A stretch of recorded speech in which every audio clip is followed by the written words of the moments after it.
Well, every few months, we welcome spoken word poet Bob Jensen into the Main Street studio to share his work. And Bob is actually taking his work overseas next year in 2020 with some big performances lined up. And Bob is back with us now. Good afternoon, Bob. Yeah, hi, Matt. How are you? Very well. Great to see you again. And you dropped by a few months ago when you first released your album. And why don't you tell us a little bit about what's been happening in those intervening months? Sure. Well, I have released a couple of singles with, modest success, which is pretty much what I expect with spoken word poetry. And yeah, I do have some overseas tours scheduled. I'm going to be going to England in the summer, and I will be touring Australia, and it looks like it's going to be a fairly decent-sized tour in March.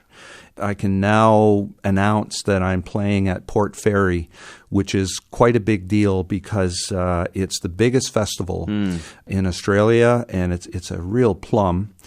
They get 80,000 people there. So very excited to be playing there. And they've just recently announced their lineup. And you've got some musicians joining you on stage while you're there. Yes. I'm going to be touring with Tony McManus as my sideman. And Tony is generally considered to be the finest Celtic guitarist in the world. He's originally from Scotland, lives in Elora, Ontario right now. So we'll be doing the whole tour together. But I'm doing 4 shows at Port Fairy, including quite a big one, with my Other Voices project, which has other people performing my songs and my poetry.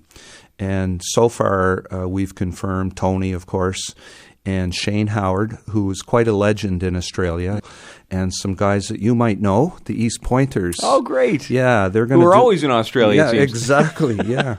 So they're going to do one of my songs, so I'm quite excited about that. And you've been working with musician Claire Lynch as well. Yeah, I've been collaborating on songwriting with artists from all over the world.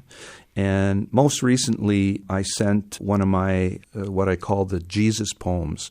I'm working on a collection of poetry interpreting the Gospels of Christ through poetry. And I sent one to Claire, just kind of off the cuff. She got back to me right away and said, "Oh, this would make a great gospel song. I want to put it to music." So I'm very excited about that. Claire is a triple Grammy nominee. She's got a whole bunch of international bluegrass music awards, including Vocalist of the Year, Song of the Year. She's quite a bluegrass legend. Yeah. So I'm quite anxious to see what will come of that. And as I say, I've been working with some other songwriters. And I'm doing a run of physical CDs.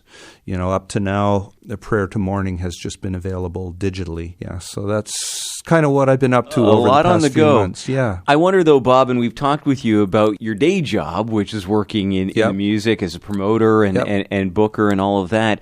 What is it like marketing spoken word? What is the audience for that like? Well, I'm just making it up as I go.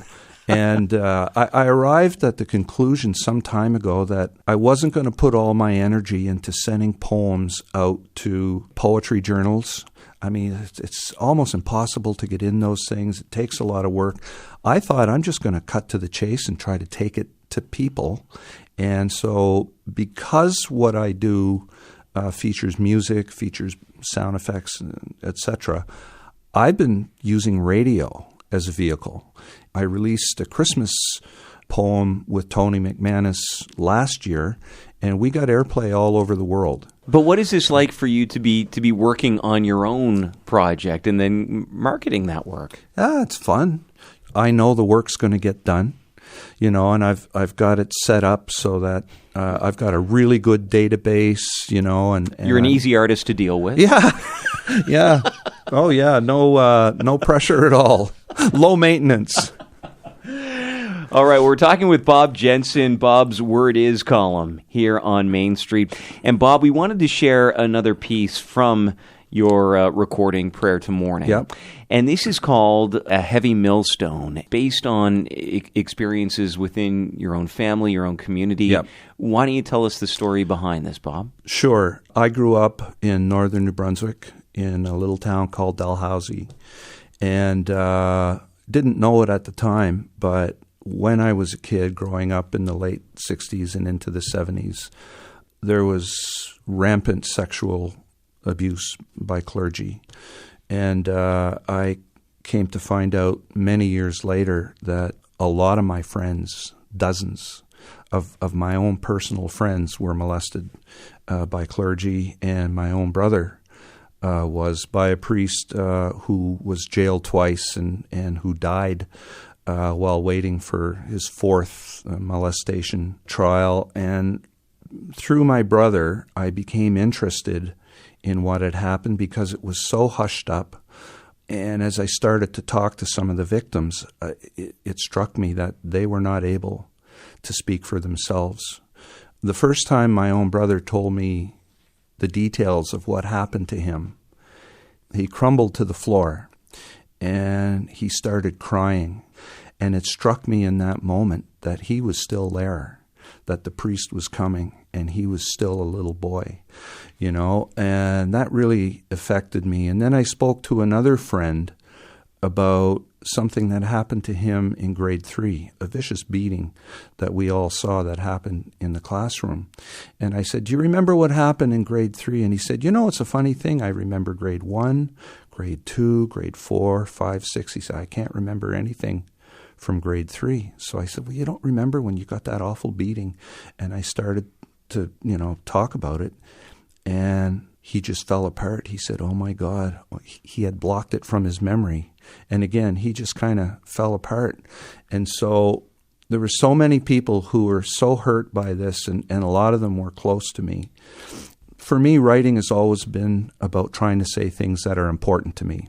Sometimes that's about a sunset. Sometimes it's about the flight of a swallow. And sometimes it's about, stuff, evil stuff, good stuff. And so I thought I have to write something about this. And so my intention was to try to give a voice to the people who suffered these indignities and who are not able to speak about it themselves, in the hope that maybe in some small way it would shine a light on the issue, shine a light on the truth, and make it more difficult for these things to happen again. And I have heard from numerous survivors who thanked me for it and said that they thought it was really meaningful.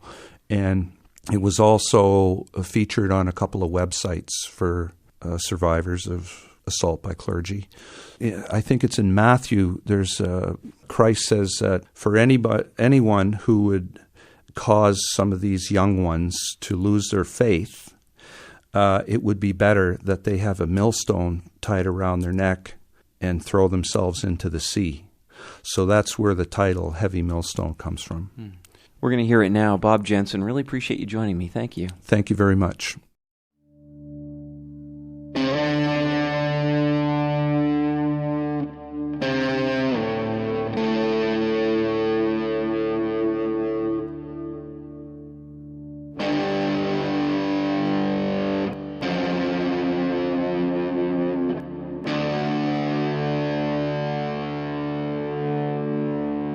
We gathered, we, the faithful, when summoned by that bell. The small, the weak, the innocent, drawn to its knell. 3 hours hid the sun when that vulgar show began. The rapist with the Eucharist upon his filthy hands. Hands that tore the fleece from the smallest faithful lamb,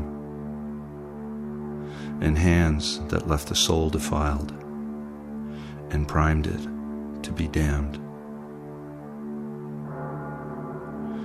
And when his rape had finished and Mass had then begun, he placed the Holy Host upon the slaughtered lamb's young tongue.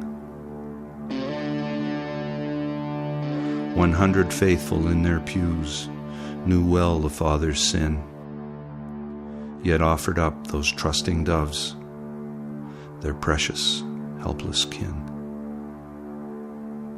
Men who to a burning house to save the child within, would rush without a thought, allowed that sacrificial sin.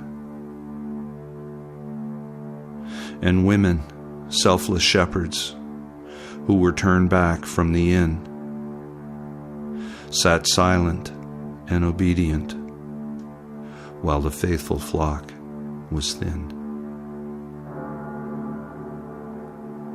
And in that great cathedral, built to glorify his God, the bishop killed the lamb when he spared the priest his rod.